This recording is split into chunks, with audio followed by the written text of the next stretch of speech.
안녕하세요. 오늘도 귀한 하나님의 말씀으로 함께 은혜를 나눌 수 있게 하신 우리 하나님께 영광과 찬송과 존귀를 돌립니다. 하나님의 성령께서 오늘 나누는 말씀 위에 영감을 더하여 주시기를 간절히 기도합니다. 오늘 말씀의 제목은 성령과 품성의 변화입니다. 성령과 품성의 변화. 오늘 본문의 말씀으로 요한복음 16장 8절의 말씀을 선택했습니다. 요한복음 16장 8절, 신약성경 175페이지입니다. 신약성경 175페이지 요한복음 16장 8절의 말씀입니다. 그가 와서 죄에 대하여, 의에 대하여, 심판에 대하여 세상을 책망하시리라. 여기 예수님께서 성령이 대신하여 오실 것이라고 말씀을 하셨습니다. 그러시고는 성령께서 오시면 해야 할 사역이 있는데 그 사역이 무엇인가? 그가 와서 죄에 대하여, 의에 대하여, 심판에 대하여 세상을 책망하시리라고 말씀을 하셨습니다. 예수님께서 이 성령께서 오셔서 하시는 주요 사역이 세상을 책망하는 것이라고 말씀을 하신 것입니다. 책망한다는 것은 책임을 묻고 꾸짖고 나무란다는 뜻입니다. 그런데 이 헬라어 원어에 쓰인 이 책망한다는 뜻의 엘렌크시스라고 하는 이 말은 더 깊은 뜻을 내포하고 있습니다. 이 책망하다라는 헬라어 원어인 엘렘코는 죄를 깨닫게 하다, 죄를 밝히 드러내다라는 의미를 지니고 있습니다. 책망한다는 것이 비난하고 벌주고 처벌하겠다는 의도가 아니고 죄를 깨닫게 하고 밝히 드러내서 바로 잡아주시겠다는 의도가 더 강하다는 것입니다. 본래 하나님은 그러한 분이십니다. 하나님은 책망하시는 분이 아니시고 용기를 주시고 우리에게 희망을 주시는 그런 하나님이십니다. 우리는 선지자 에레미야를 통해서 주셨던 하나님의 말씀을 깨닫고 하나님의 심정을 올바로 이해할 필요가 있습니다. 여기 에레미야서 29장 11절로 13절은 하나님께 대하여 이렇게 말씀을 합니다. 나 여호와가 말하노라. 너희를 향한 나의 생각은 내가 안하니 재앙이 아니라 곧 평안이요 너희 장래에 소망을 주려 하는 생각이라. 너희는 내게 부르짖으며 와서 내게 기도하면 내가 너희를 들을 것이요 너희가 전심으로 나를 찾고 찾으면 나를 만나리라.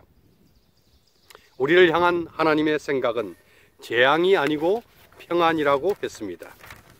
우리를 향한 하나님의 생각은 장래에 소망을 주려는 것이라고 했습니다. 그러니 와서 부르짖고 기도하면 하나님께서 들으시며 전심으로 찾으면 하나님을 만나리라고 했습니다. 선지자 이사야는 하나님께서 왜 이런 생각을 가지고 계시는지를 또 이렇게 기록을 했습니다. 왜 하나님께서 평안을 주시고 소망을 주시는 하나님이신가? 이사야서 49장 14절로 16절입니다. 오직 시온이 이르기를 여호와께서 나를 버리시며 주께서 나를 잊으셨다 하였거니와 여인이 어찌 그 젖 먹는 자식을 잊겠으며 자기 태에서 난 아들을 긍휼히 여기지 않겠느냐. 그들은 혹시 잊을지라도 나는 너를 잊지 아니할 것이라. 내가 너를 내 손바닥에 새겼고 너의 성벽이 항상 내 앞에 있나니. 하나님은 여인이 자기 태에서 난 아들을 긍휼히 여기는 것보다 더한 긍휼과 사랑으로 우리를 하나님의 손바닥에 새겼다고 말씀을 했습니다.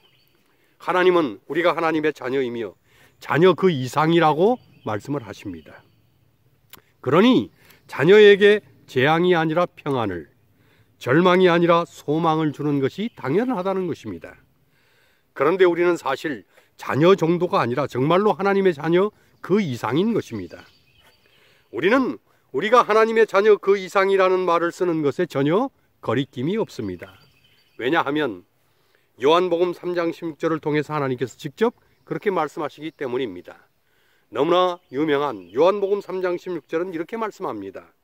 하나님이 세상을 이처럼 사랑하사 독생자를 주셨으니 이는 저를 믿는 자마다 멸망치 않고 영생을 얻게 하려 하심이니라. 하나님은 세상을 사랑하셔서, 우리를 사랑하셔서, 나를 사랑하셔서 독생자 예수 그리스도를 주셨습니다. 멸망치 않고 영생을 얻게 하기 위하여 독생자이신 예수 그리스도를 주신 것입니다. 하나님의 하나밖에 없는 아들 독생자 예수 그리스도를 나를 살리기 위하여 나와 맞바꾼 것입니다.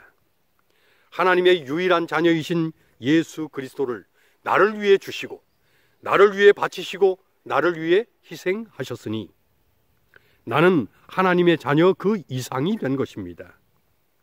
예수 그리스도 그 이상이 된 것입니다. 저는 하나님의 이 은혜 앞에 사실은 말문이 막힙니다. 하나님의 이 은혜 앞에 정말 할 말이 없습니다. 하나님의 이 은혜 앞에 어찌할 바를 모르겠고, 하나님의 이 은혜 앞에 몸둘 바를 모르겠습니다. 사실 이럴 수는 없는 것입니다. 그런데 이것이 사실이라는데 저는 동의할 수밖에 없습니다. 하나님께서 나를 이렇게 대우하시고, 나를 이렇게 대접하시고, 나를 이렇게 여기셨다는 것에 대해 저는 아멘하고 감사하고 찬양하고 경외할 수밖에 없습니다. 그러니 저는 이런 하나님께서, 이런 주님께서, 이런 성령 하나님께서 저를 책망하심은 단지 처벌하기 위함이 아니라 변화시키시고 바꾸시고 새롭게 하시기 위함을 믿고 감사를 드리는 것입니다. 그렇다면 궁극적으로 성령 하나님은 왜 책망을 하시는 것일까?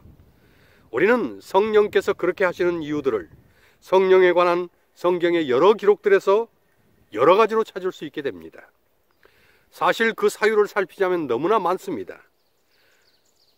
하지만 그 많은 성경절들을 다 찾을 수가 없습니다. 그런데 그 여러 가지 이유를, 그 사유를 함축하여 기록해 놓은 영감의 글이 있습니다. 저는 그 영감의 기록을 통해서 성령께서 구체적으로 하시는 사역을 살피고 그 동일한 능력이 지금 우리에게도 필요하다는 것을 함께 궁구하기를 원합니다. 여기 영감에 그린 시대의 소망이라고 하는 책 671페이지의 기록입니다. 이 기록된 영감의 말씀이 우리 모두에게 성령의 감동으로 익혀지기를 간절히 기도합니다. 영감의 글 시대의 소망 671페이지입니다. 죄는 신성의 제3위의 강력한 작용을 통하여만 물리칠 수 있고 이겨낼 수 있으며, 그분은 제한된 능력을 가지고 오는 것이 아니라 하나님의 능력이 충만한 가운데에 오실 것이다. 세상의 구주께서 이루신 일을 효력 있게 만드시는 분은 성령이시다. 성령은 마음을 순결하게 만드신다. 성령을 통하여 신자는 거룩한 품성을 나누어 가지는 자가 된다. 그리스도께서는 모든 유전적이며 배양된 악의 성향들을 이기며 자신의 품성을 당신의 교회에 새기는 거룩한 능력으로서 성령을 주셨다. 성령에 대하여 예수께서는 그가 내 영광을 나타내리라고 말씀하셨다. 구주께서 당신의 사랑을 표명하심으로 아버지를 영화롭게 하려고 오신 것처럼 성령께서도 당신의 은혜를 세상에 나타내심으로 그리스도를 영화롭게 하셔야 하였다. 바로 하나님의 형상이 인간에게 재현되어야 한다. 하나님의 명예, 곧 그리스도의 명예는 당신의 백성의 품성을 온전케 하는 것과 관련이 있다. 성령의 계속적인 임재와 도움이 없이는 말씀의 전파가 전혀 소용이 없을 것이다. 이분이야말로 거룩한 진리를 효과적으로 가르치는 유일한 교사이시다. 진리가 성령으로 말미암아 마음에 함께 할 때에만 양심을 일깨우거나 생애를 변화시킬 것이다.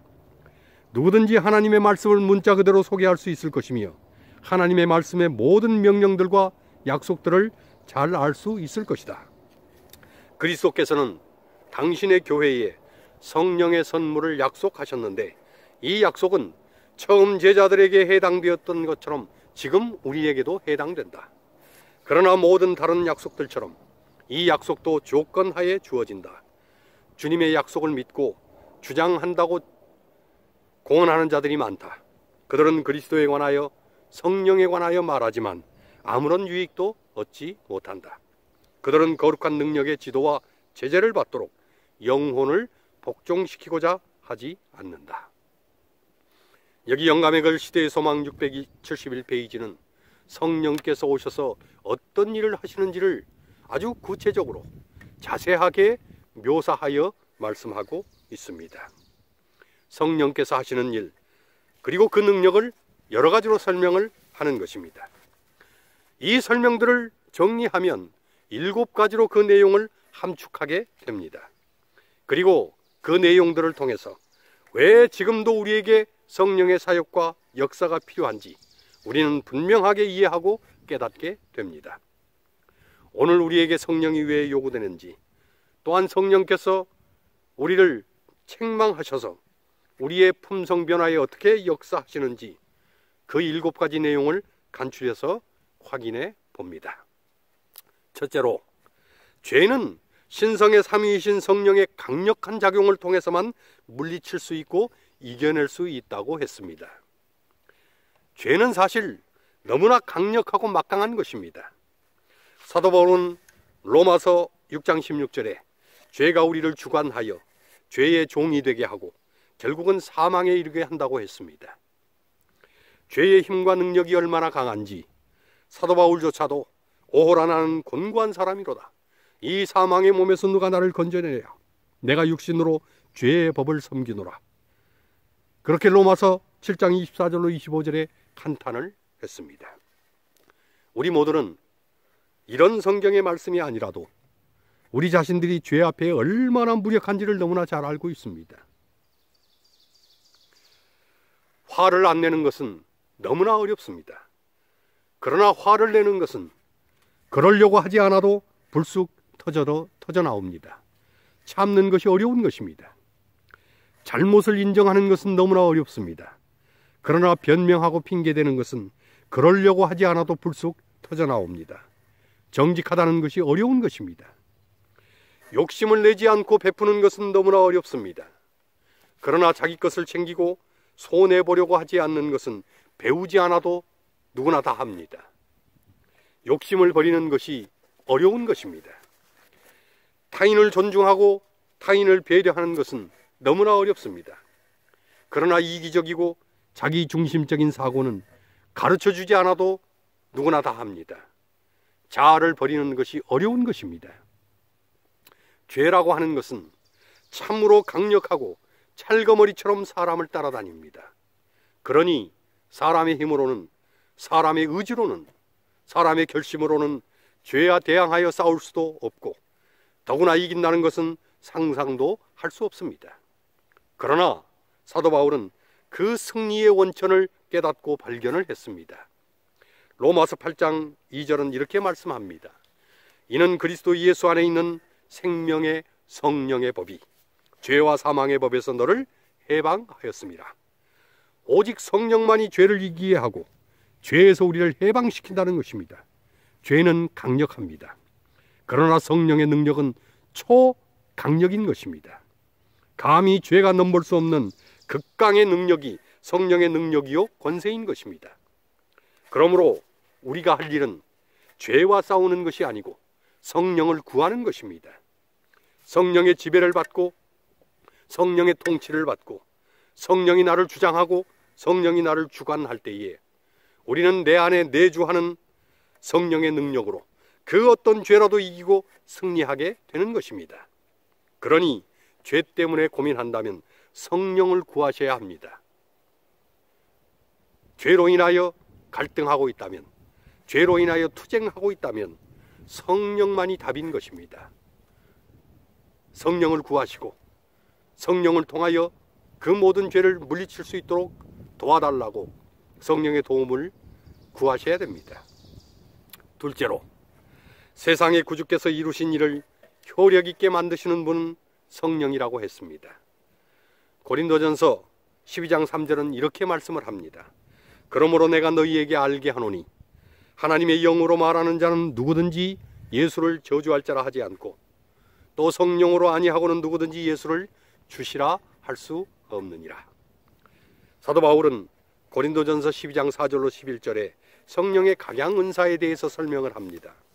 그런데 그 여러 종류의 성령의 은사를 설명하기 바로 전에 성령으로 아니하고는 누구든지 예수를 주시라 할 수 없다는 말씀을 먼저 거론을 합니다.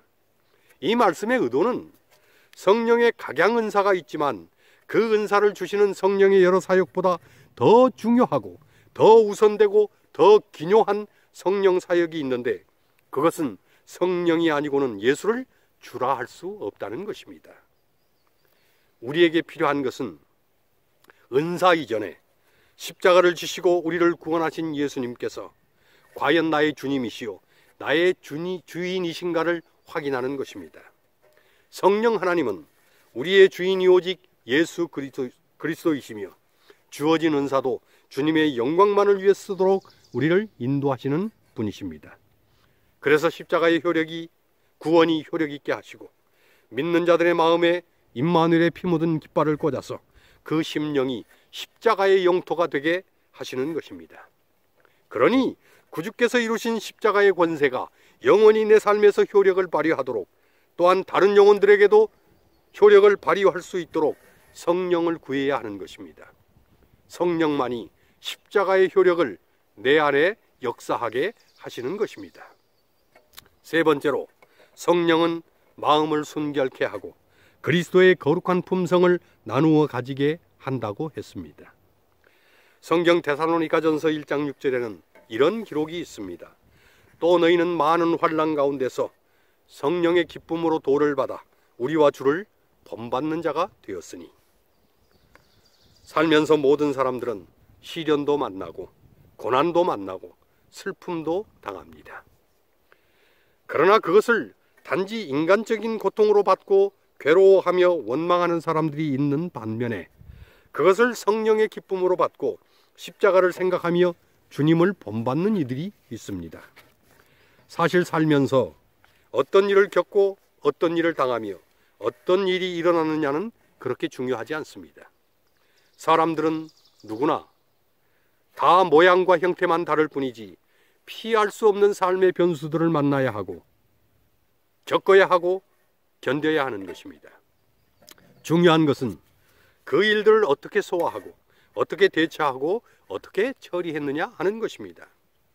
그런데 성령이 함께하면 그 사람은 모든 것을 기쁨으로 받는다는 것입니다. 정확히 표현하면 성령께서 그 모든 것을 기쁨으로 받게 하신다는 것입니다. 고난도 기쁨으로 받게 하시고 환난도 기쁨으로 받게 하시고 시련도 기쁨으로 받게 하시는 것입니다. 슬픔도 기쁨으로 받게 하시고 눈물도 기쁨으로 받게 하신다는 것입니다. 어떻게 그럴 수 있는지는 성령과 함께 해본 사람은 다 압니다. 성령은 그 어떤 환난도 그 십자가의 돌을 붙잡으면 넉넉히 감당할 수 있다는 사실을 우리에게 깨닫게 해주십니다. 예수님의 십자가를 보면 그 십자가의 돌을 붙잡으면 그 환난이 어떤 것이든 문제가 되지를 않습니다. 예수님도 참으셨는데 하는 그런 마음이 생기게 되는 것입니다. 성령께서 그런 마음을 우리 속에 불러 일으키는 것입니다. 그리고 그런 과정과 경험을 통해서 결국은 마음을 순결하게 하시고 주를 본받게 하시고 그리스도의 거룩한 품성이 그 사람 안에 각인되게 하십니다. 성령께서 그렇게 하시는 것입니다. 그러니 우리는 어떤 환난과 시련과 고난이 올지라도 성령의 도우심과 성령이 주시는 기쁨을 구하면서 순결을 위해서 또 그리스도의 품성을 담기 위해서 성령의 역사하심을 경험해야 하는 것입니다. 성령은 여러 가지 우리의 상황과 또는 형편을 통해서 오히려 그것을 기쁨으로 승화시키는 십자가의 도를 받게 하시고 그리고는 그것을 통해서 우리를 순결하게 하고 그리고는 주의 품성을 닮아가게 하십니다. 그러니 그렇게 하시는 성령을 구해야 하는 것입니다.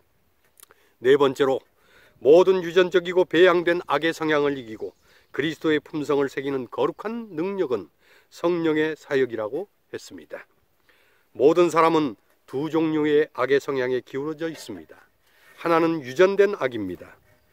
원하지 않아도 우리의 몸과 세포와 뇌 속에는 부모와 조상들의 유전 형질이 기록되어 있습니다. 부모가 머리숱이 적으면 자녀도 머리숱이 적을 경향이 농후합니다.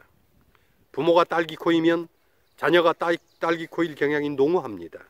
그런데 외형만 그런 것이 아니고 그 사람 내면의 유전 형질도 동일하게 영향을 받습니다. 또한 우리는 유전적인 그런 성향뿐만 아니라 배양된 악의 성향에 기울어져 있습니다. 집안의 풍토와 문화적 관습과 또 식습관에 의해서 대부분의 사람들에게 동일한 습관들이 배양이 되고 학습이 됩니다. 또 어떤 친구를 만나고 사귀느냐에 의해서도 삶의 방식과 방법이 배양이 됩니다. 그런데 문제는 이렇게 유전되고 배양된 습관과 성향들을 사람은 바꿀 수가 없다는 것입니다.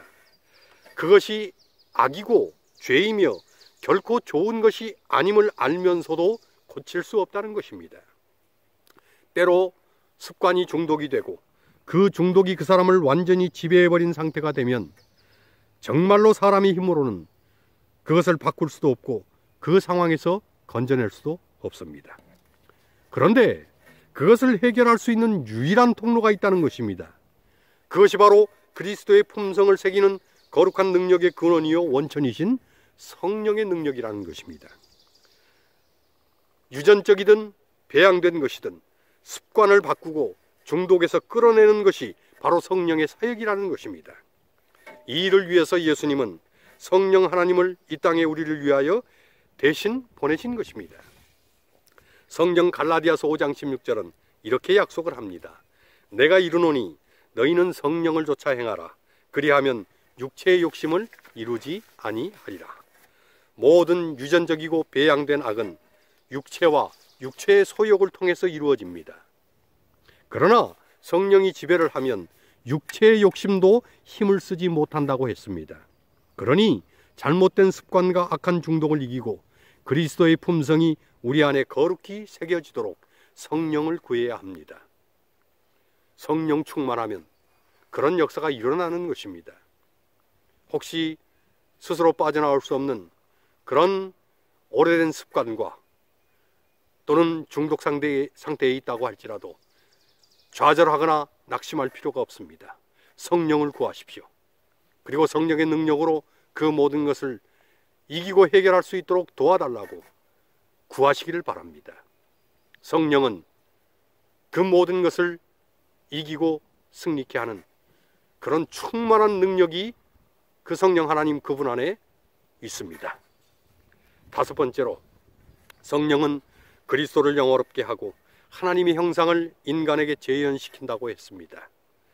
사도 요한은 요한일서 4장 12절로 13절에 이렇게 말을 합니다.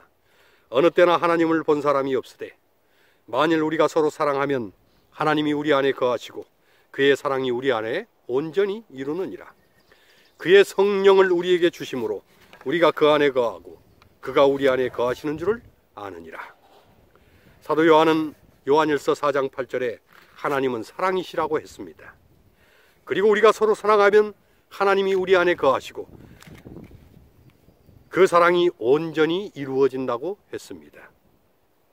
또한 성령을 주셔서 우리가 하나님 안에, 하나님이 우리 안에 거하심을 안다고 했습니다. 하나님의 속성, 하나님의 형상, 하나님의 품성은 사랑입니다. 하나님의 형상이 우리에게 재현된다는 것은 우리가 하나님과 속성이 같은 사람, 사랑의 사람이 되는 것입니다. 예수님은 하나님의 사랑이 어떤 것인지를 십자가 사랑을 통해 나타내 보이셨습니다. 그러므로 하나님을 사랑하고 십자가를 사랑하고 서로를 사랑하면 그것이 그리스도를 영화롭게 하는 일이며 하나님의 형상을 재현하는 일입니다. 이런 일을 누가 하실까? 성령이 하시는 것입니다. 그러니 우리는 반드시 성령을 구해야 합니다. 그래서 성령의 사람이 되고 십자가의 사람이 되고 사랑의 사람이 되어야 합니다. 그럴 때에 그리스도를 영화롭게 하고 하나님의 형상이 우리 안에 재현되게 될 것입니다. 여섯 번째로, 성령의 임재와 도움 없이 말씀 전파는 소용이 없고 성령이 함께 하실 때에만 양심을 일깨우고 생애를 변화시킨다고 했습니다.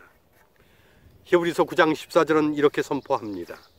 하물며 영원하신 성령으로 말미암아 흠없는 자기를 하나님께 드린 그리스도의 피가 어찌 양심으로 죽은 행실에서 깨끗하게 하고 살아계신 하나님을 섬기게 못하겠느뇨. 성령으로 말미암는 그리스도의 피가 죽은 양심과 행실을 깨끗하게 한다고 했습니다. 또한 성령으로 말미암는 그리스도의 피가 살아계신 하나님을 섬기게 한다고 했습니다. 성령의 도움 없이는 말씀 전파가 소용이 없고 하나님을 섬기게 할 수도 없습니다. 성령의 도움이 없이는 양심을 일깨울 수도 없고 깨끗게 할 수도 없습니다. 그러니 영혼의 변화를 위해서 그것이 나 자신이든 내가 구원하고 인도하기를 원하는 어떤 영혼이든 성령이 그 속에 임해야 가능하므로 성령을 구해야 합니다. 사람을 바꾸는 것, 사람을 변화시키는 것은 사람의 힘으로 할 수 있는 일이 아닙니다. 성령께서만이 그 일을 하실 수 있는 것입니다. 그러니 성령의 도움과 역사를 구하며 나 자신을, 그리고 내가 주님께로 인도하기를 원하는 그 영혼을 성령께 맡기는 기도를 해야 하는 것입니다. 그럴 때에 반드시 성령의 열매를 거두게 하실 것입니다. 마지막 일곱 번째로, 성령의 선물은 거룩한 능력의 지도와 제재를 받도록 영혼을 복종시킬 때 얻게 된다고 했습니다. 성령의 선물은 거룩한 성령의 지도와 인도를 받고자 할 때 주어집니다. 성령의 권능은 자신을 철저히 복종시키고 순종할 때에 주어집니다. 자기 마음대로 하라고 성령 하나님은 그분의 능력을 주시지 않습니다. 성령의 능력은 자기 마음대로 하도록 주어지지 않습니다. 또한 성령의 능력은 자신을 과시하고 인간이 영광을 받도록 성령이 주어지지 않습니다. 사도행전 5장 32절은 이렇게 말씀합니다. 우리는 이 일의 증인이요 하나님이 자기를 순종하는 사람들에게 주신 성령도 그러하니라 하더라. 성령은 하나님께 순종하는 사람들에게 주어집니다. 그럴 때에 성령 하나님은 순종하여 성령 받은 사람들을 하나님의 증인으로 쓰시는 것입니다. 우리는 영감의 글을 통해서 성령의 주요한 7가지 사역들을 살폈습니다. 그 사역들 중에 죄와 악을 이기고 그리스도의 거룩한 성품을 나누어 가지며 하나님의 형상을 재현하는 일, 그것을 성령 하나님께서 하신다는 사실을 반복해서 강조하고 있습니다. 우리가 하늘에 가져갈 수 있는 것은 그리스도를 닮은 성품뿐입니다. 그리고 그 성품은 성령께서 우리 안에서 이루시고 이루어 주신다고 했습니다. 많은 재림교인들이 여전히 변하지 않은 성령으로 인해 갈등하고 고민합니다. 그러나 갈등하고 고민하고 결심하고 작정한다고 되는 것이 아닙니다. 성령 하나님께 구해야 합니다. 성령께 매달려야 합니다. 성령께 순종해야 합니다. 성품 변화는 성령의 사역이고 성령의 일이고 성령의 임무입니다. 그러니 그 임무를 성령께 맡겨야 하고 맡기면 됩니다. 우리가 성령께 구하면 성령은 반드시 우리를 변화시키고 또한 변화된 나를 세워서 하나님의 증인이 되게 하십니다. 그래서 우리는 변화된 하나님의 증인으로 땅끝 선교의 사명을 감당하다가 주님의 재림을 준비하여 맞이하게 될 것입니다. 품성 변화와 사명의 완수와 재림 준비를 위해서 우리는 반드시 늦은 비 성령을 받아야 합니다. 성령 충만하십시오. 성령 충만하셔야 합니다. 반드시 성령 충만하시기를 기도합니다. 마라나다, 주 예수여 속히 오시옵소서. 아멘.